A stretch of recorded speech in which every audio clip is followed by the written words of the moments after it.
I call this meeting of the Planning and Zoning Commission to order. Please let us say the Pledge of Allegiance. Allegiance to the flag of the United States of America and to the republic for which it stands, one nation, under God, indivisible, with liberty and justice for all.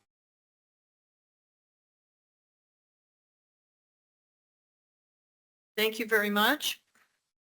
Now do roll call. Mr. Limbach, Present. Mr. Montgomery, I'm present. Chair Depew is present. Mr. Watkins, Present. Mr. Young.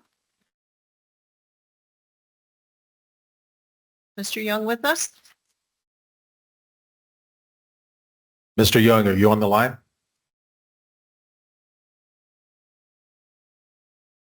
The time being will say no. Mr. Gonzalez, Present. Ms. Fickett, Present. Mr. Martsky is absent. Mr. Saunders. Present. Thank you very much. This is the time we approve the minutes from the previous month. Do I have a motion to approve? Madam Chair, we approve the minutes. Second. Thank you very much. Is there any discussion? Hearing none, I'll take the vote. Mr. Limbach? Approve. Thank you. Mr. Montgomery? Yes, I too approve. Mr. Watkins? Aye. Mr. Gonzalez? Aye. Ms. Fickett? Aye. Mr. Saunders? Was not here. Thank you. Chair approves. Thank you very much. Madam Chair, Mr. Young has joined us. Thank you. I'm sorry for the lateness. I just had to wait for my router to boot up. Thank you, Mr. Young, and welcome. Thank you.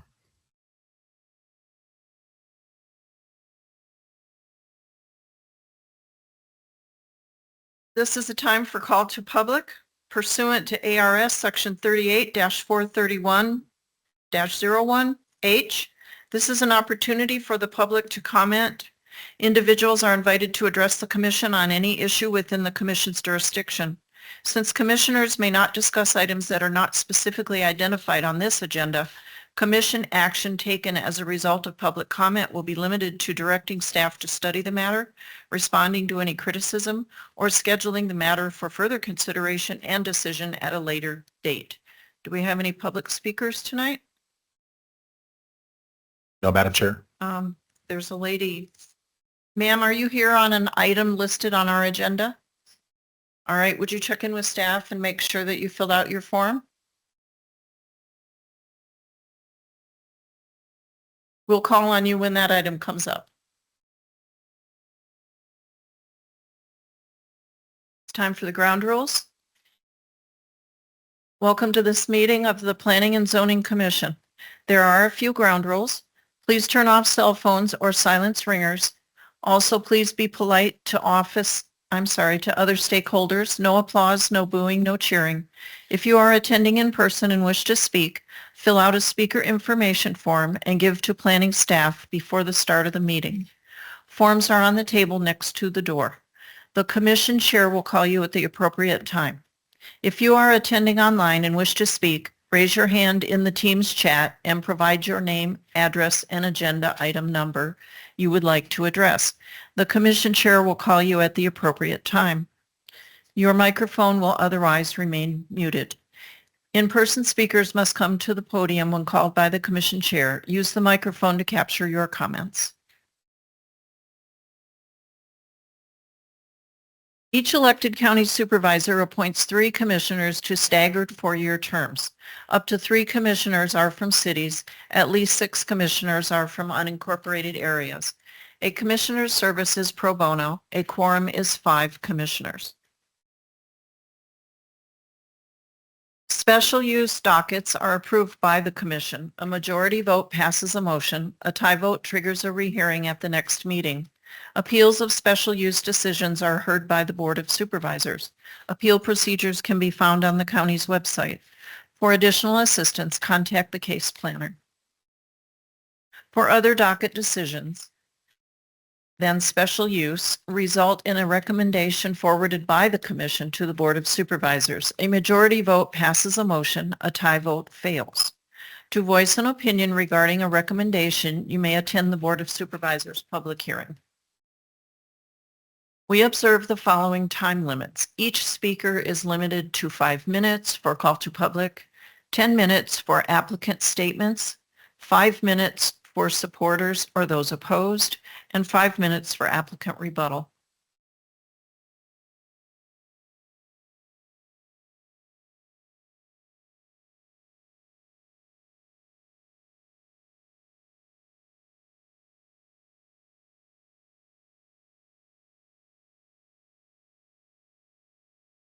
At this time, we need to approve the 2025 meeting calendar.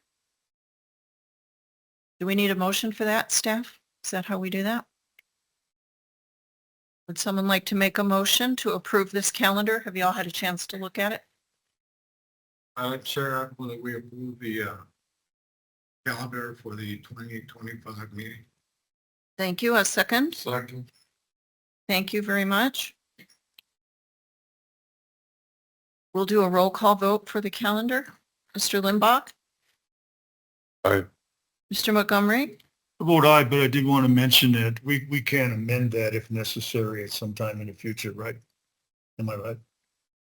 Is there a means to do that?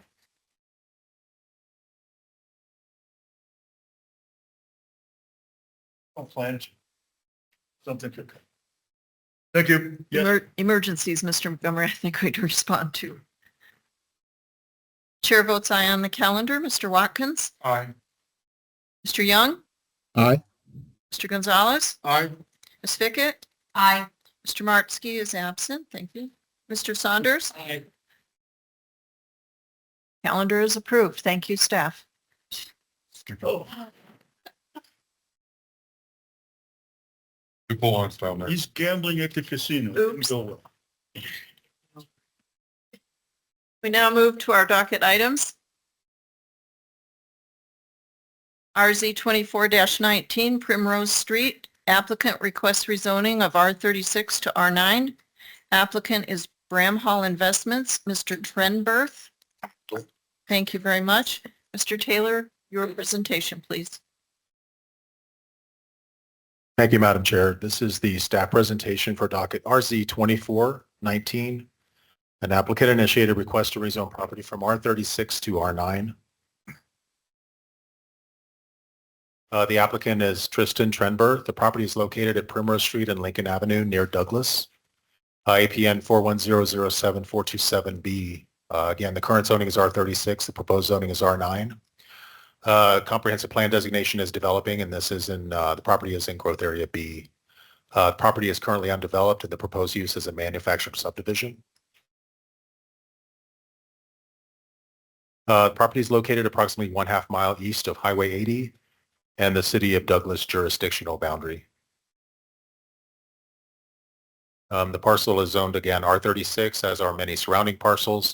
Bay Acres Manufactured Home Subdivision is to the north and further to the west, which is zoned MR1, which was a conversion from the old manufactured home MH72 district. The proposal is a 40-lot manufactured home subdivision for the subject property. Some drone images. This is the property. This would be viewing north and to the southwest and to the south. Section 2.63 of the zoning regulations identifies 15 factors to evaluate rezoning requests. 11 factors apply to this requested upzone from R36 to R9. Staff finds that factors in favor include complies with applicable factors, manufactured home subdivision with similar density as nearby, and also this provides an opportunity for affordable housing, which is one of the goals within our comprehensive plan. Factors not in favor,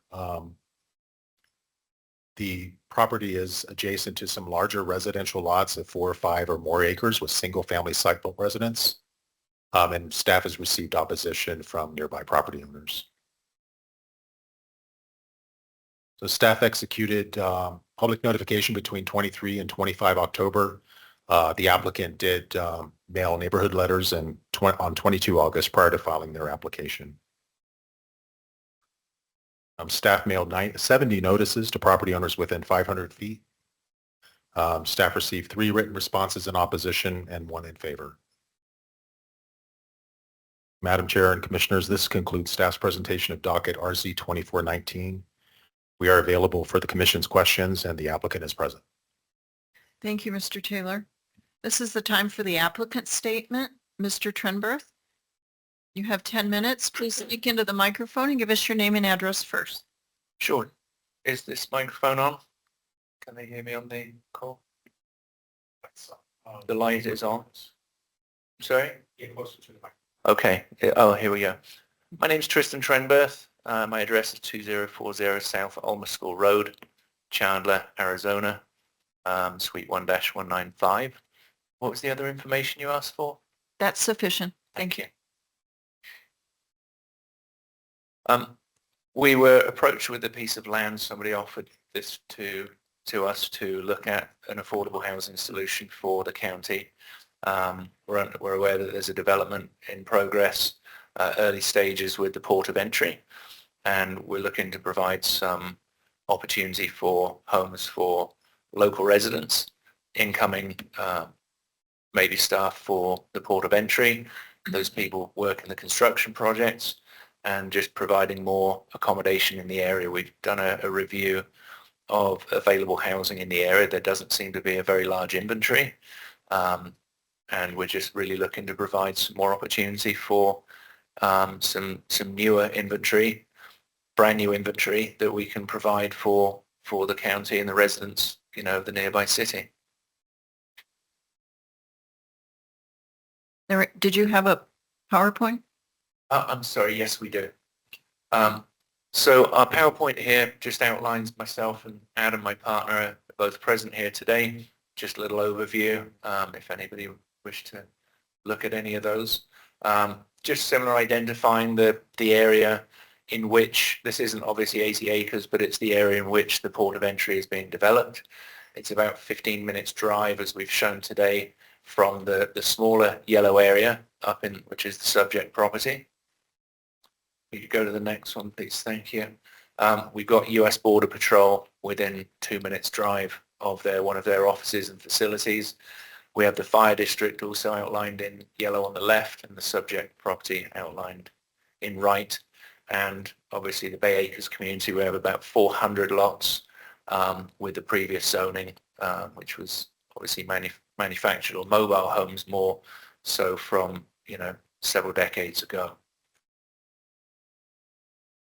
This is the piece of land. We've got a small, I think 1% chance of flooding in the top corner. And we're just looking to make lots R36 down to R9. We have city power, sewer, or city water, sewer and power in close proximity. We've been in touch with the city. They're willing to service and provide those utilities for the lot should we be given rezoning and, replatting eventually. There's a charter school close by. Fire district is right there. Close access to transportation and the city. We don't have any final drawings, but we're looking to increase the density, but not create a density such as Bay Acres. We're looking to have spacious homes, spacious lots. We're looking to do approximately 40. We've got some holding area in the top left for any overrun from water from floods. I've got a couple of nice green areas, and we're looking to put probably about an 8-foot landscaped area on the east side of the perimeter wall, just to provide a little bit of buffering, disguising between the neighborhoods, between the zoning areas for possibly the homeowners that might be present today and those that may move there in the future. We're not 100% set on a particular design, but just to give an example of the high quality and the high build quality and the aesthetics of the type of assets that we might be looking to deploy here. It just gives an idea that we're looking at, really nice looking homes, not maybe some of the homes with wheels on that we might be seeing in the Bay Acres community. It's really raising the level of the neighborhood, not detracting from, what's there. I understand it would be a change of density, but really looking to increase property values by putting some quality homes there that would actually lift the neighborhood and actually remove from what's already around it, but put something, much more aesthetically pleasing for the neighbors and also those that might wish to move to the county and bring more revenue. I think that was the last one in the thing.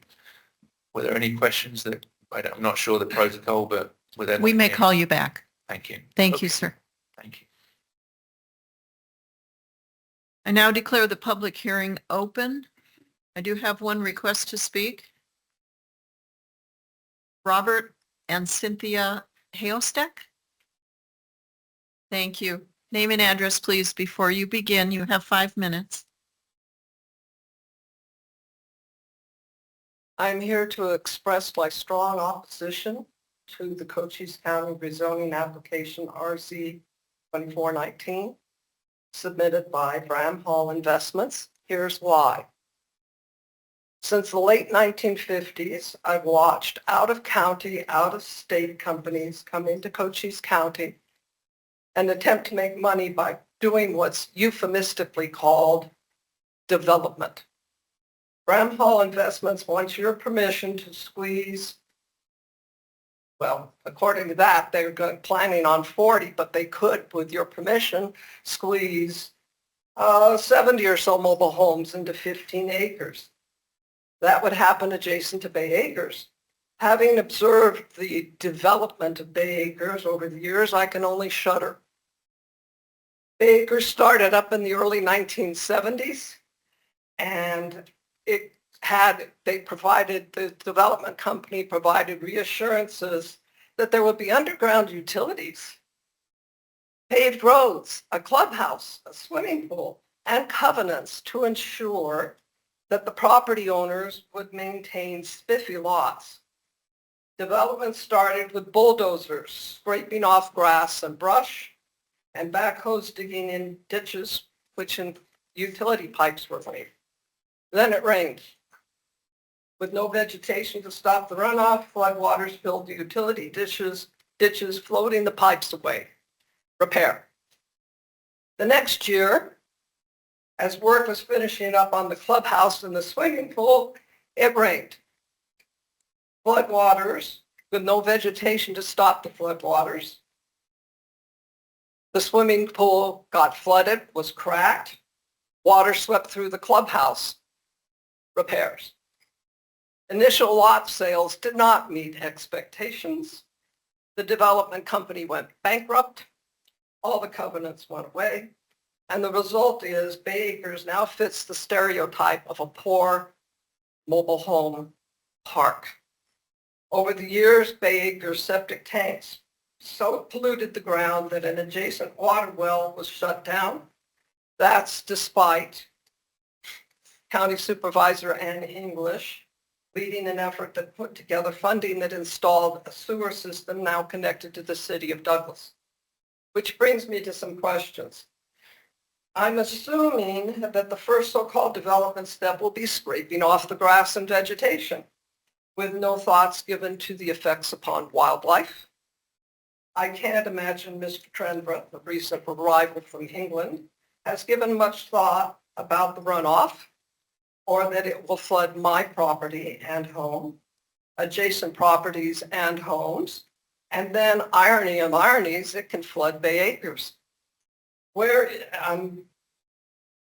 the presentation shows the water development, that the development's water is going to come from what is now in there, which is city water. Even so, we're talking about a lot more water consumption. And this is in an area we're not talking about with critical water management issues. The sewage development hopefully will get hooked up with no problems, but we shall see. The other thing that we've got to consider that I'm surely looking at is where the buyers are going to come from. In my trips through Bay Acres, I see a goodly number of vacant mobile homes. Why would anyone invest in a new fancy lot and mobile home when they can invest a smaller amount of money in rehabbing a mobile home that's in Bay Acres? So I don't feel Cochise County needs, or Douglas for that matter, another ill-conceived mobile home park. I ask that you do not approve RZ 2419. Thank you, ma'am. We do have another speaker online, Tricia Girodette. Yes, hi. Thank you, Tricia Girodette, Sierra Vista. I'm calling about this proposal and specifically calling to address, let's see, it's item number 7 under compliance with rezoning criteria, in which adequate services and infrastructure is identified as complies. The previous speaker referred briefly to the water issues, but I have somewhat more specific concerns that I want to raise. And that is approaching it actually from 2 different points of view. One is that, as I'm sure you know, Douglas has recently become an active management area, an AMA. And so for a subdivision to proceed, it must have a designated assured water supply. And the water is proposed to come from the city of Douglas, who does not, as far as I can tell, have a designation of assured water supply. So I understand that that concern is somewhat obliquely addressed by saying that the assurances will, from the city of Douglas, assurances will be required during the subdivision plat process. And then there's the 24-month recommendation from staff to the P&Z Commission.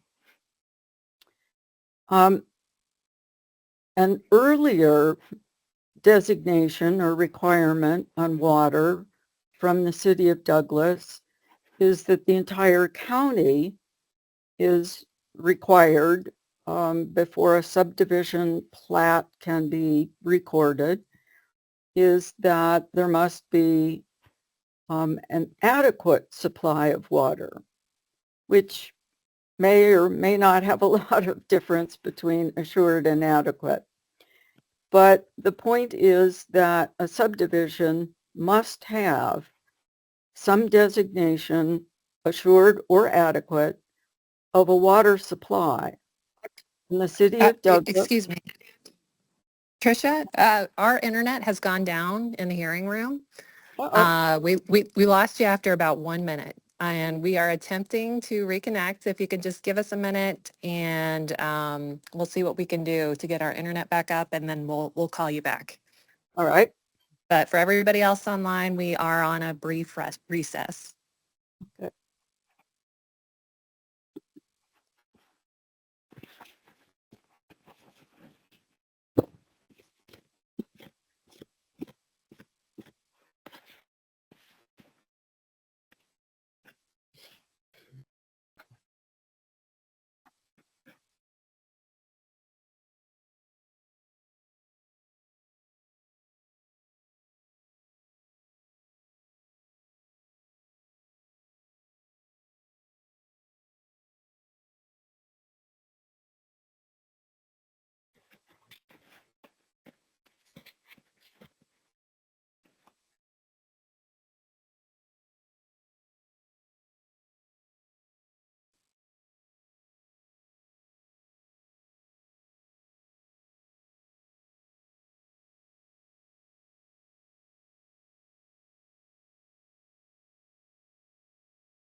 Obviously, we are experiencing.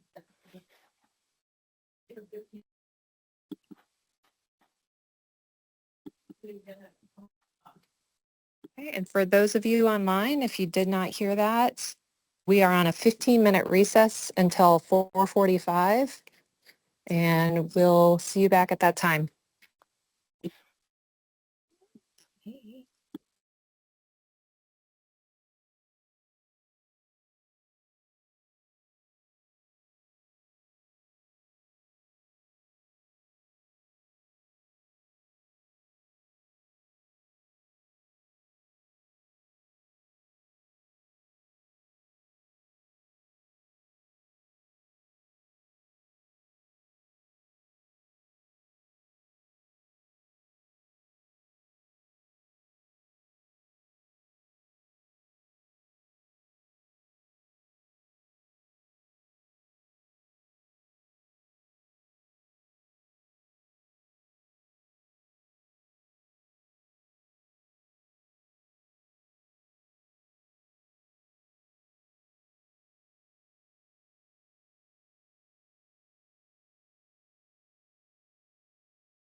Okay,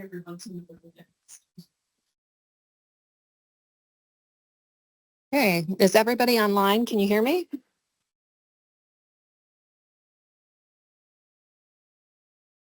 Yes. Great. Yeah. Okay. Christine, this is Paul Correa. I can hear you. I'm on my phone. Yes. Okay. Going to Right. proceed with the old fashioned way, our staff will have to take notes. Thank you for your patience. Okay. For those online, we will continue with the hearing. We can hear Commissioner Young and those who are unmuted at the appropriate time.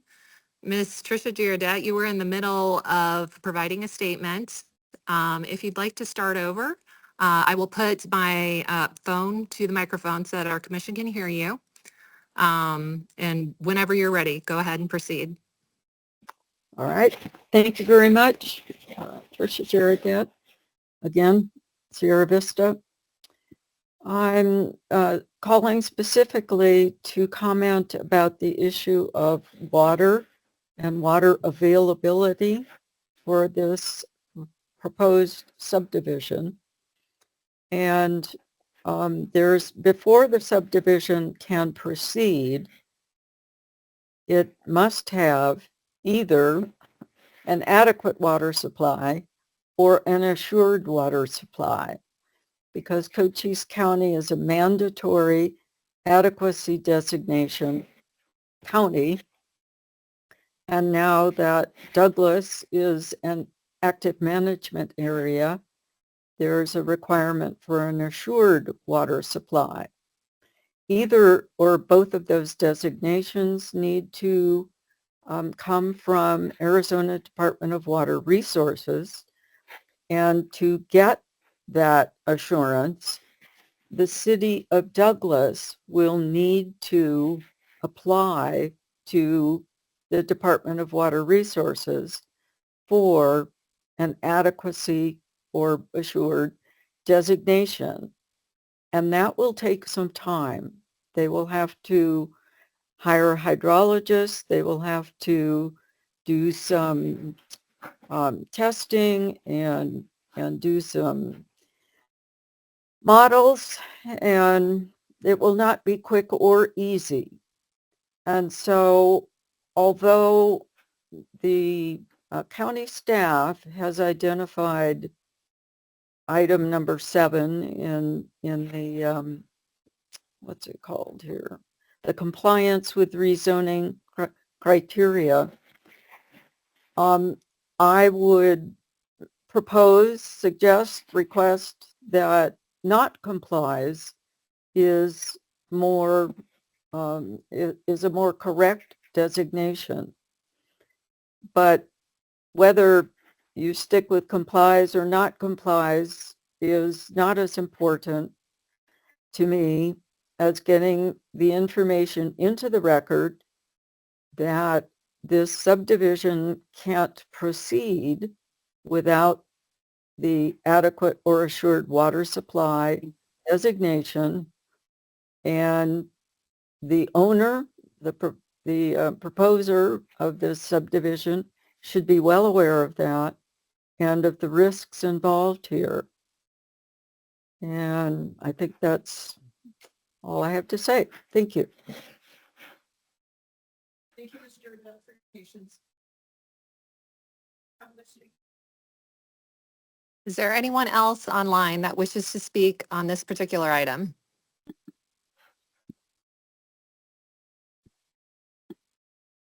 Okay. No one else.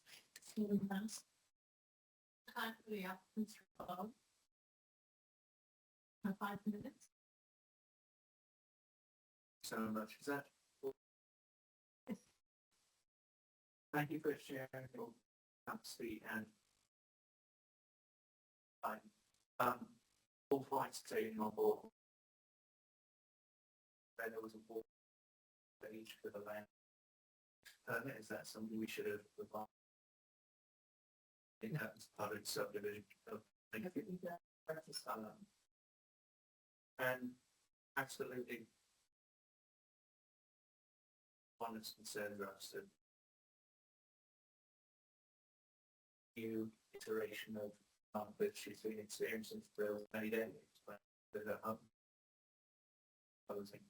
the quality of products that we're looking at, their sort of regular single stick that we're coming to now, where the manufacturing inspections are much higher quality than all the products that are being put in.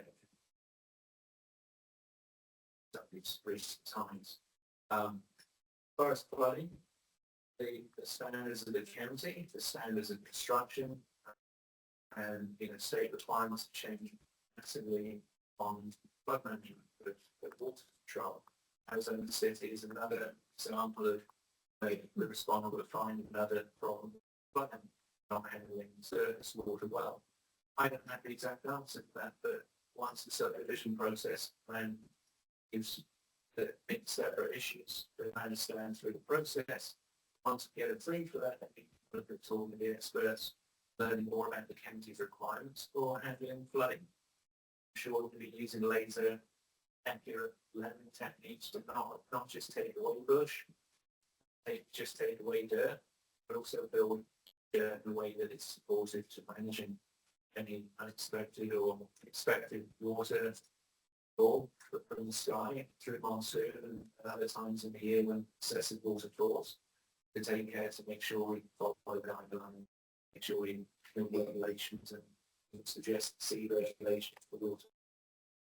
On the matter of,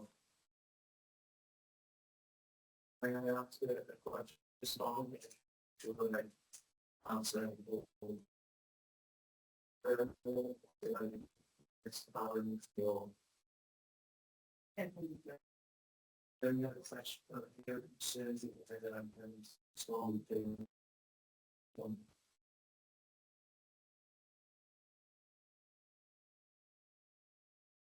Okay, so this, you don't seem to have known about the requirements of water and having to check in with the department. I also wonder if you really understand what I'm talking about with the flooding and water runoff. I still miss it. Wow, and see that happen. I'm sorry, ma'am. So my apologies if it was great for just asking for an answer to the question. so Thank you. as the water requirements, absolutely we're aware of the water requirements. So it's just making sure that protocol wise we invent the requirements for the change of land use as opposed to subdivision where we do need to provide reports and communicate with the city.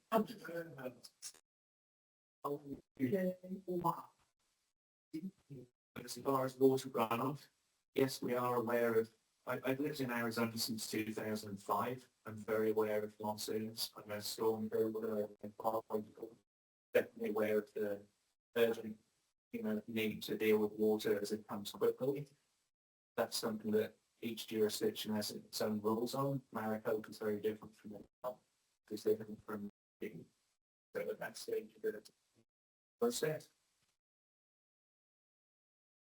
Knowing exactly what we do, logistical areas and ideas about things generally to some municipalities. Welcome to talk after the meeting. Sure. Then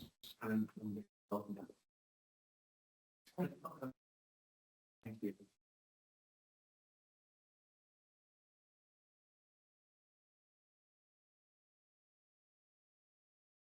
The public portion of this hearing is now closed. This is time for Commissioner Epstein.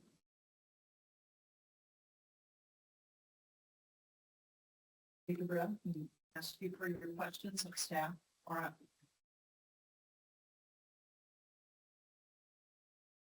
and you go first, Mr. Did you have that little board? I think you do. Did have a couple of questions, thank you. I did find the concerns of the lady. Give me, I could not hear your name. Could you give it to me? So I can address you properly. It's the 8 off. Thank you. And of course, then my questions would be, to Mr. Brown, to address those. You just started to do that. there are very legitimate concerns. And thinking that their intentions are way beyond that level. One picture to show our manufacturing, which there are many around Sierra Vista. There's some very nice parks around Sierra Vista, just like that. Is that what you have in mind? The streets and the landscaping and, of course, you just streets, garbage, sure. It's not our intention to create a long time. This is subdivided development of homes which happen to be manufactured facility is very unstandard. And would these lots be pre-sold to customers who would pick their own manufacturer? Or would you supply the? We have different options. You could do some pre-sale, but we're not looking to just go and drop 40 homes overnight. I think demand is going to depend on how quickly we want to do this, and we're not in any hurry. And you could assure everybody that they would all be, regardless of the manufacturer, they would all be that similar high quality. Yeah, and we would select probably one manufacturer to work with. There might be some different fascias or different aesthetics, but the same quality of product obviously is going to make the price point affordable by using one supplier and getting a high volume. Okay. And just for briefing it out last step, could you define the R9 category? Madam Chair, Commissioner Montgomery. R9 is a residential district with a minimum site area of 9,000 square feet. Current zoning is the same. It's a residential district with a minimum size of 36,000 square feet. It is a residential district. It allows very few non-residential uses, like a community garden would be an example of that. Residential district. Very good. Thank you so much. And one last one. Okay. Chairman Jim. We're not there yet with staff recommendations on this presentation. Item number 1 does say, within 24 months of the rezoning approval date, either an approved subdivision plan must be recorded or a permit for an approved manufactured home park must be issued. Otherwise, the rezoning may be reversed. So I assume in compliance with all. Absolutely. Guys, it has to be. Okay. Have no more questions at this time. Mr. Lindbaum, any questions? What is your proposed width of the tree line to the east? We just done a notion of 8 feet, but that is not a fixed number. This is just a conceptual idea of how we provide some level of buffer, something a little bit separate from just the brick wall.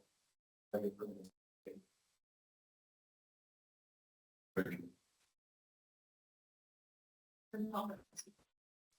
have a couple of questions for Mr. Fenster. Thank you for your presentation about the concept that you're seeking. I was pretty excited. However, owns the property right now? It's the gentleman. I can't hear the question, so I'm putting it up there. Okay. So who owns the property right now? Blake Club. So you don't own the property? I don't.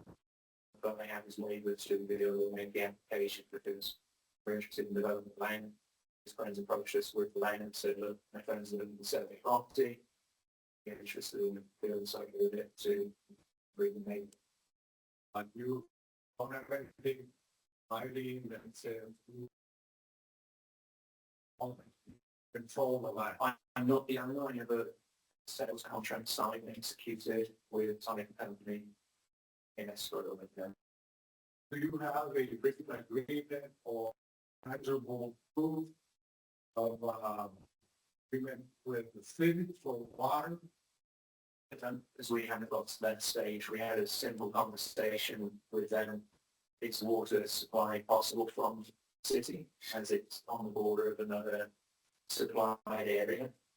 So there would be a logical problem in bringing the water there.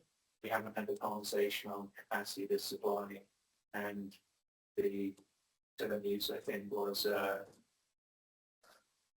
long-term projection for the ability or electricity, for electricity, correct? and so garbage disposal, sewage.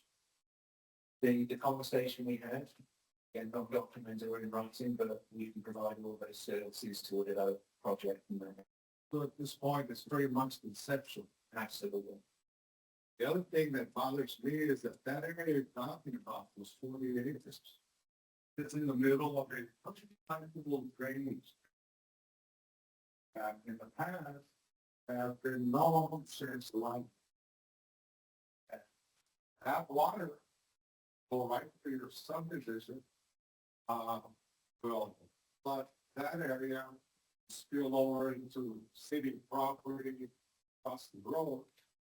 Keep up and prayers, there's no flooding, it's going to control the water, so the damages will just have a domino effect all the way to the slag pile and into Mexico.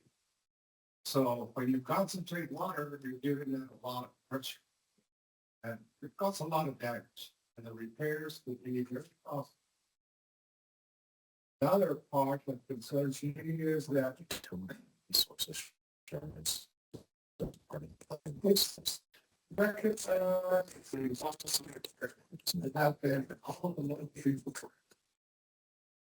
So first of all, your parents will have a subdivision in that area. And the offside, it's tax that it'll have. You're gonna build roads and get people around and all this. Used to be the roads and We drove it with sounds when that was the same cost. We're gonna do all these things. They sold a first picture.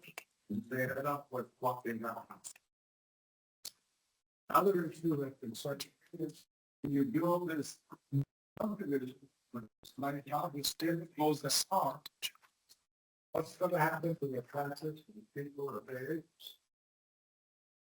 Probably be a very negative reason on the camp. I appreciate the fact that you're addressing the need for housing. But Douglas said, I'm just not sure you got the right mix. I very much appreciate those concerns. Public taxes, property values increasing is attractive to many people. This is the taxable side of things is not so attractive, so I'm sort of checking an egg on that one. But I very much take on board the water. We looked at the GIS, the cheese. That's what we based our idea on is the top northwest corner has a 1% chance of flooding. If there's data that is missing from GIS, we haven't taken that into account because it's not publicly available. So if you look at the hydrology, not just the northwest corner, you go right to Bay Acres, north of Bay Acres, and across the road, is it Washington, into the community west of it. And down the road, highway 80, both sides, it becomes a real mess. And I don't think the cities have difficulty addressing that issue. Because they don't have anything to fly except the existing drainage. And they build a pond on State and 80. That parks, it's not active. And now it's become kind of abandoned. So all that stuff will go on the slag pile and then go into Mexico. And I don't know if the mining company and all those people are going to embrace this whole concept because it's going to cost them money. All of the property owners are going to have to try to address this issue. So I like the concept. I don't think you're on the right area, but there's many other parcels that could be used for something. Fantastic. We'll absolutely open the conversation. Would love your input, and if you've got a particular area of opportunity zone or something to help with, maybe there's an alternative or in addition to this, depending on how the process goes. I would love to work with you. Young lady steps. standing next to you, they have some real estate developer that is farming. There, and, I'm speaking on a term that I'm not to you at all, but inside has some parcel. Farming. Away from all of the, stuff, to get close enough to the border, the infrastructure in the city. So I like your concept. We need stuff like that. They're coming to town. We need projects that are going to result in economic benefits for the community. It's just that I like the spot where you chose so far. I'm glad we don't know it. And I thank you. Yeah, and this is why we made it contingent on the process of rezoning and subdividing. Because we have to look at all of the neighbors, other concerned people in the neighborhood and take on valuable input like this. So we're very grateful. That's all I have. Thank you, Mr. Gonzalez. Mr. Smuckers, you I have a have- question? Thank you. Ms. Pickett? No questions. Mr. Watkins? Yes. I've looked all through the presentation trying to find out the size of this parcel. By my calculations, by looking at the map, it looks like it's only 15 acres. That's correct. It's 15 acres. Yeah. And with an R8 zoning, you could do 80 homes on 15 acres. Is it on mine that we're looking for? Oh, okay, R9. I know some. Okay, so drop it down to about 70. Right. My question is for staff, is there zoning where we can restrict this to only 40 homes? Madam Chair, Commissioner Watkins, conditional zoning is something that we typically try to approach to limit the entitlements that would be for this district. I would say, however, though, that the project will have to go through the subdivision plat process, so tentative plat will come back before the commission. When we look at internal circulation, space requirements, stormwater detention, it would not be able to maximize the density that we calculate to go. Right. Our 40 lots that they're showing is probably pretty big. All right, I come from the days of wildcatting where people would buy and split without telling anybody. So that still haunts me. If we saw a subdivision and the plat got approved by all the powers that be, water, the county, the state, whoever. But I tend to agree with Mr. Gonzalez. I think your concept is good. I think this is the wrong. Thank you. That's all. So. Mr. Young, are you online? Yes, I am. And yes, I do have a couple of questions. Earlier audio was a little jumbled. I want to know, manufactured homes, will these all be new homes coming in? Or can someone bring in, a repurposed home or a used manufactured home? I appreciate that question for clarity. There will be brand new manufactured homes from manufacturer within the radius of the manufacturer, probably Chandler or somewhere in the Phoenix area. There will be a fixed, so they will be not personal property anymore. They won't be considered mobile homes. There will be manufactured homes that are fixed and fully taxable in the normal traditional real property rather than personal property. Does that answer the question?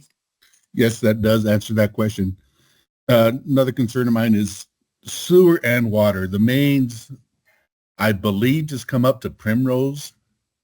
So you're gonna have to you're gonna have to bring in some new main lines. And my concern is I'm a few miles south of there. It's close to me, but I'm still in the county island. And I had a new home go up, 2 parcels next to me. When it came to put in water, city wanted an astronomical amount for one home to tap into the water line, to the point where they couldn't afford that, so they had to dig a well, and now they've priced themselves out and that house is sitting there empty. So is that the same concept here? I know the city would love to annex that area, and they've attempted to and have not had success. So you understand, it's, maybe I just missed it. It is known that the significant cost of bringing water lines in And the city is agreeable to this? They agree with the concept. We haven't looked at pricing as we didn't have a number of units at the time we had the conversation with them, but we did estimate between 35 and 45 units was the guess. With that volume of the parcels, if we'd like to step into that realm, they were definitely happy that it was going to be an efficient way to do so compared to the single lot that had water brought in, or they hoped to, but the cost became excessive.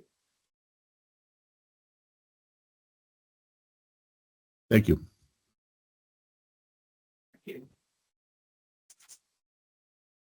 Well, I have a couple of questions, maybe statements, some reminder for the commission. Mr. Taylor, you correct me if I get this wrong, please.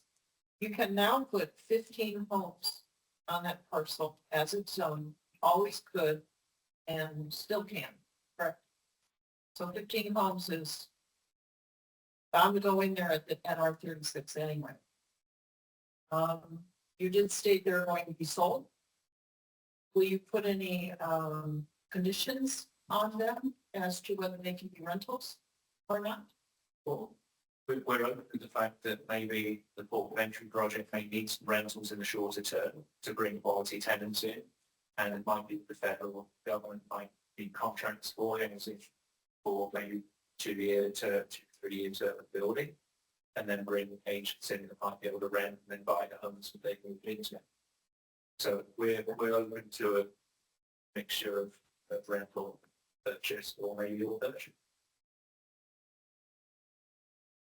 But that answer didn't mean that the owner, Mr. Clark, or whoever owns it when it's developed is going to maintain ownership and deliver the rent them. Let me clarify. So on condition that this passes, we're agreeing to close on the part from the land to buy the land from it. So at that point, planning subdivision done, we would then take it by the land from him, and we would be the owners, we would be the ones maintaining those rules or covenants or other sort of, I guess, bylaws if that's the right term to use. Owners preferable over rentals always for the neighbors. Absolutely. What I'm thinking. Absolutely. So we've already been through the water issue that will happen during the subdivision process. You're required to put in the ground utilities for this size of a subdivision, correct? So, I think that was all the questions I had. I want to read the purpose of the zoning, the R zoning.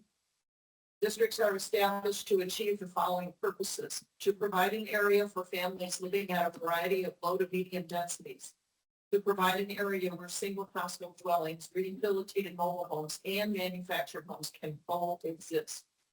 R36 reads this way, R9 reads this way. What we're talking about here tonight is density. So that's all I have at this point. I would like to now call for the planning director's recommendation. Excuse me, could I have one quick question? Certainly. Okay. First of all, can we get the photos back up with the neighborhood, the surrounding neighborhoods to the proposed area? Unfortunately, we lost our connection and That's all they fine. were online. That's Yes. fine. So My question would have been, was your house in one of those photos? Is it I'm in sorry. close proximity to the proposed area? Yeah. Okay, so it would have been in the picture. Yes. Okay. Then I'm gonna, thank you. I don't want to jump the gun for staff recommendations, but again, in my mind, I think it comes down to point number 1 under staff recommendations, which in 2 cases, can I read it again? It's 2 sentences. Within 24 months of the rezoning approval date, either an approved subdivision plat must be recorded, or a permit for an approved manufactured home park must be issued. Otherwise, the zoning can be revoked by supervisors. So in both cases, they must be approved. And that covers a lot of territory. We've all just run that back and forth. You have to comply with all of those approvals to be approved. And with that in mind, I think everybody's covered. Thank you, Mr. Montgomery. Mr. Taylor? Are you going to be able to summarize?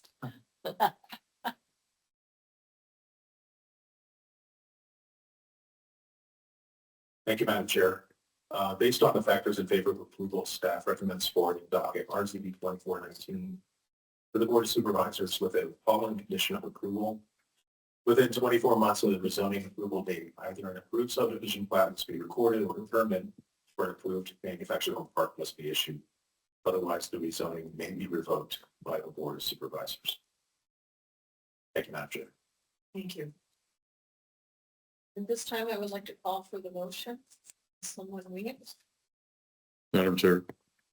I move to recommend to the Board of Supervisors approval of docket RZ 24-19 with staff's recommended condition rezoning tax parcel 410-07-427B from R36 to R9, the factors of approval constituting the findings of fact. Thank you. A second? I will second that. Henry, thank you. Is there any further discussion? Hearing none, let's take the vote. Mr. Saunders, you ready to vote? I agree. Thank you. Ms. Pickett? I to approve. Mr. Gonzalez? Nay. Mr. Young? Nay. Thank you. Mr. Watkins? Aye. Mr. Montgomery? Yes, I vote aye to approve, given the recommendations of staff and the many compliances that would be necessary. Thank you. Mr. Limbaugh?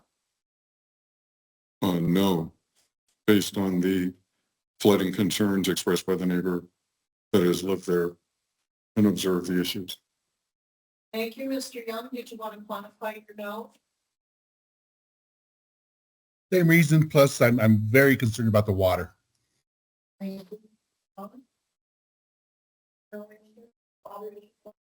Water issues, that's all the offsite impact and the cost to maintain and operate that infrastructure that I think will exceed the benefits of having that subdivision. Thank you very much. Chair votes aye. The ayes have it. 5 to 3. Thank you. This item. Any person did not agree with this action should attend the Board of Supervisors meeting dealing with this. Thank you so much. Our technical difficulties.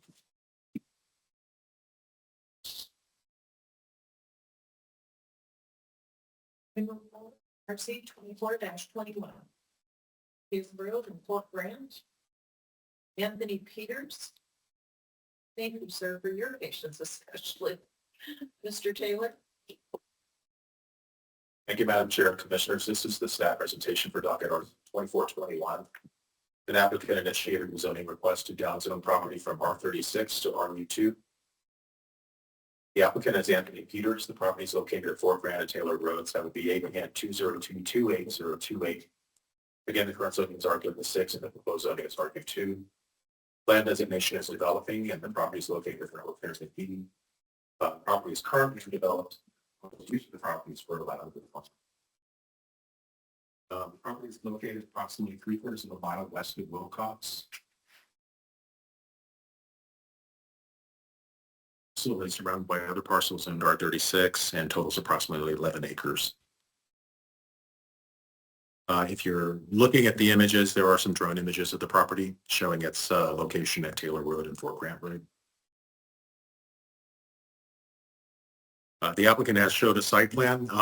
The site plan demonstrates that again, the property will be used for lavender production and will also have a 1,680 square foot barn, which is part of the reason why the applicant is requesting rural district. Rural districts do allow accessory structures without a principal dwelling. Section 2.63 of the zoning regulations identifies 15 factors to evaluate rezoning requests. 11 factors apply to this downzone. Staff has identified factors in favor of approval. The request complies with all applicable factors. The downzone reduces the number of allowed principal dwellings should the agricultural use not be established. Staff has not received any opposition from nearby property owners and has not identified, we have not identified any factors not in favor. Staff executed the public notification for this application between 16 and 25 October, mailing 18 notices to property owners within 300 feet, and staff has not received any written opposition or support. Madam Chair and Commissioners, that concludes staff's presentation of docket RZ 2421. We are available for the commission's questions, and the applicant is present. Thank you. Mr. Peters, Yes. would you like to tell us about your project? You have 10 minutes. Sure.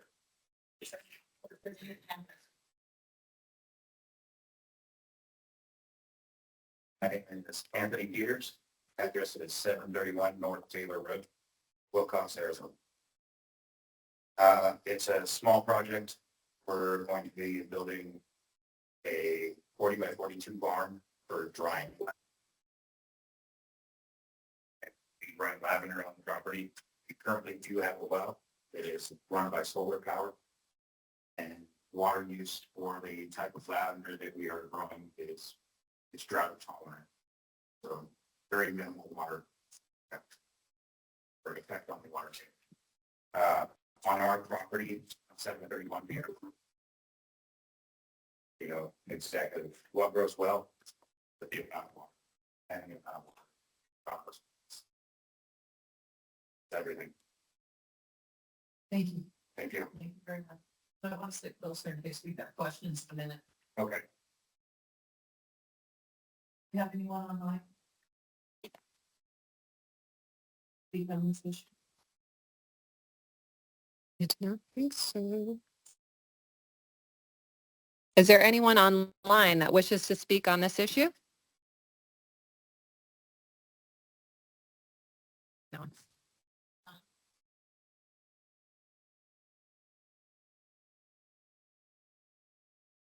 Yes.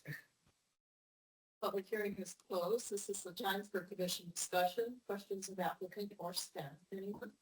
I'm sure. Hawkins?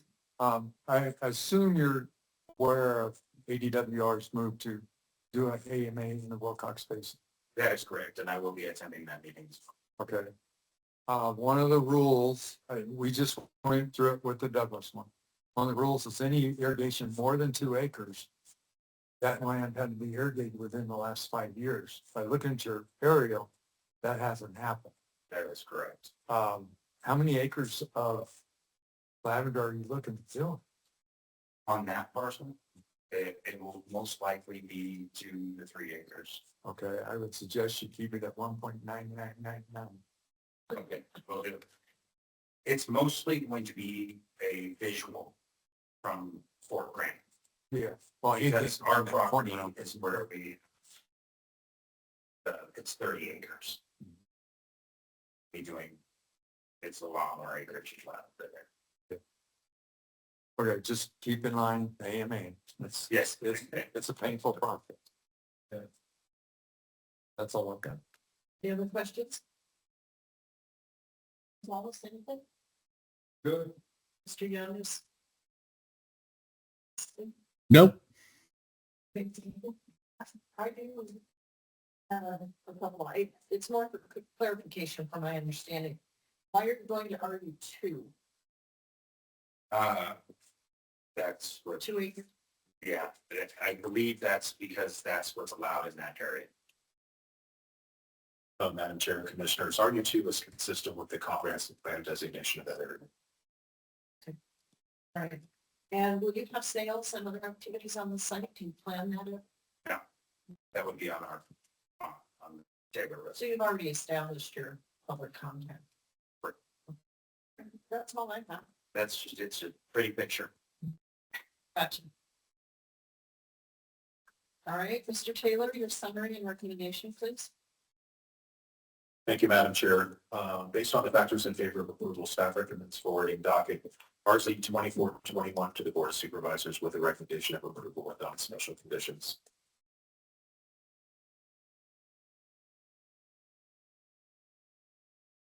Would you call for the motion, please? Madam Chair, Mr. Fox. I move to recommend approval of docket RZ 24-21 to the Board of Supervisors without special conditions, rezoning tax parcel 202-28-028 from R36 to RU2 the factors of approval constituting the findings of fact. Thank you, Mr. Gonzalez. Is there any further discussion? Hearing none, call for the vote. Mr. Limbach, Aye. Mr. Montgomery, Aye. Mr. Watkins, Aye. Mr. Young, Aye. Mr. Gonzalez, Aye. Ms. Pickett, Aye. Mr. Saunders, Aye. chair votes aye. It is unanimous and passes. Thank you. Thank you. This item will be forwarded to the Board of Supervisors with a recommendation of approval. Any person not agreeing should go attend the Board of Supervisors meeting dealing with this item. Just some kind of vision to print student. I do always do. Thank you, Mr. Limbach, for your printing skills. We now You can read the next one. We now move on to RZ 24-22 and Sunsites. The applicant requests rezoning of SR 22 to SR 174. Applicant is Kathy Ziegler. Is she online? Or-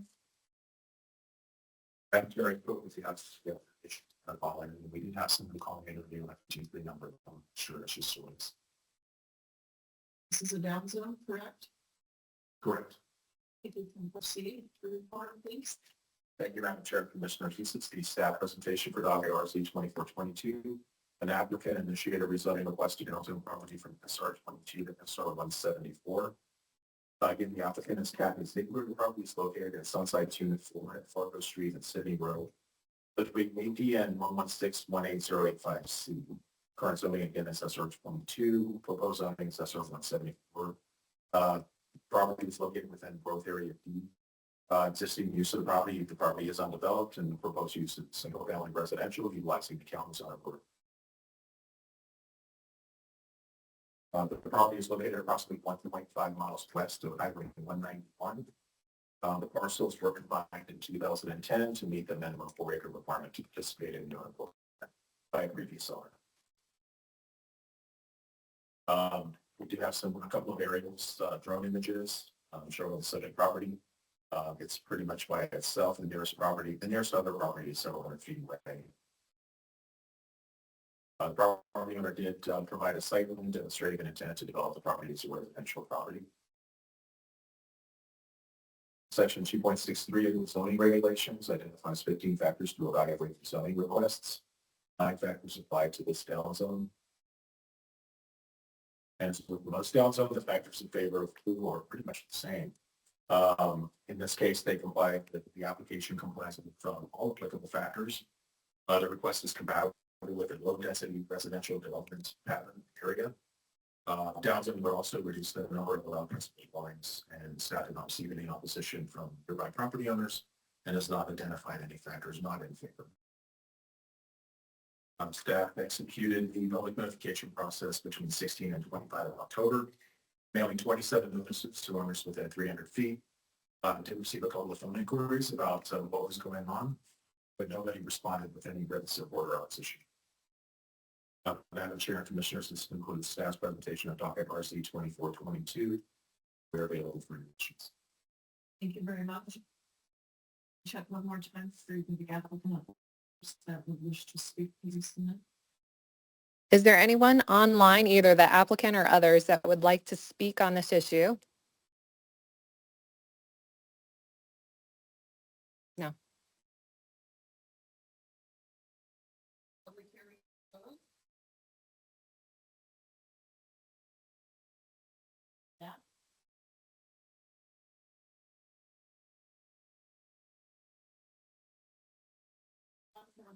Please. Oh, I'm sorry, Mr. Chair. Thank you, Madam Chair. Based on that, in favor of the recommend support to docket RC 24 supervisors with a recommendation of approval of special conditions. Thank you, Madam Chair. Motion, please. Chair, Yes. I move to read for docket RC 20. Reporting supervisors without special conditions rezoning tax parcel 116-18-35C from SR 22 to SR 174. Factors of approval constituting the findings. Second. Gonzalez, in discussion. All for the vote, Mr. Limbach, Aye. Aye. To approve. Hopkins, Aye. Mr. Young, Aye. Gonzalez, Aye. Pickett. Aye. Saunders. Aye. Chair votes aye. It's unanimous and passes. Any person not agreeing with this action should attend the Board of Supervisors meeting. To stop it. Thank you very much. Mr. Laughlin, we can also discuss this. Thank you. So I put this on the agenda. I'm probably going to keep it on the agenda until it goes through. It's just a quick kind of, planner director summary sort of item.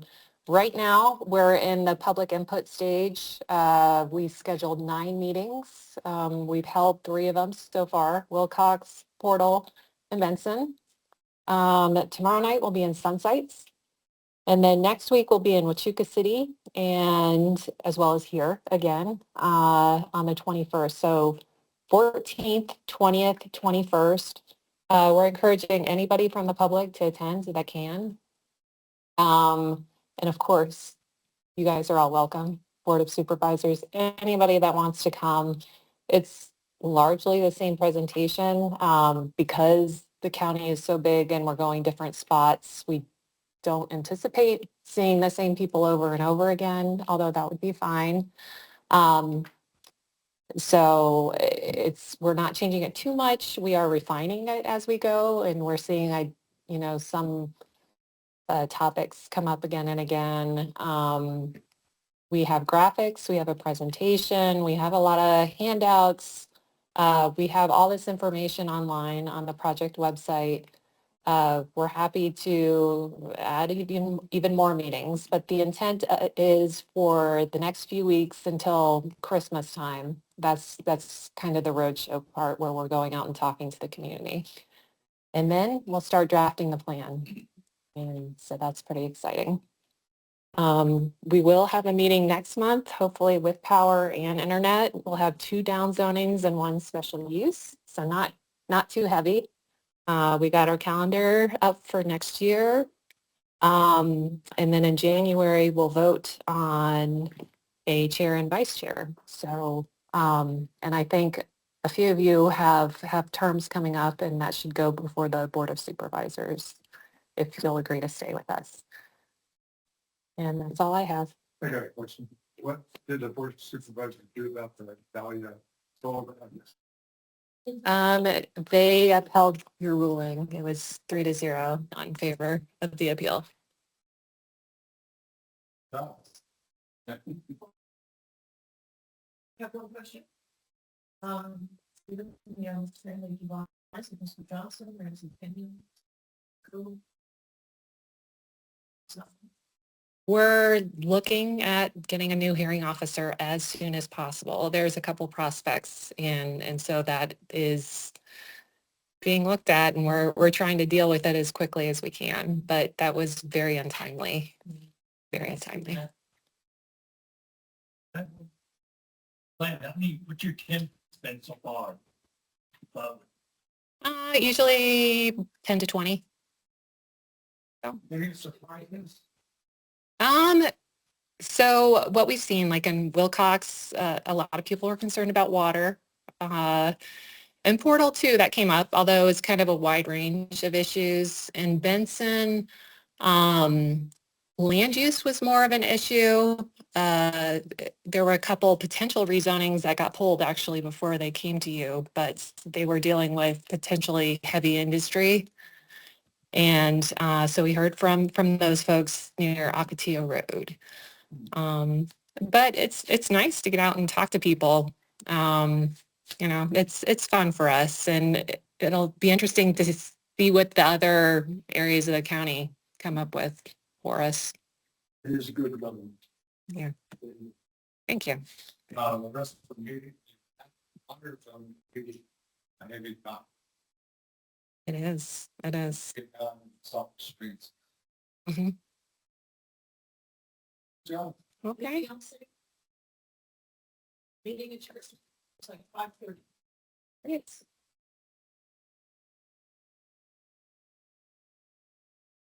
It was. Okay. Meeting is adjourned.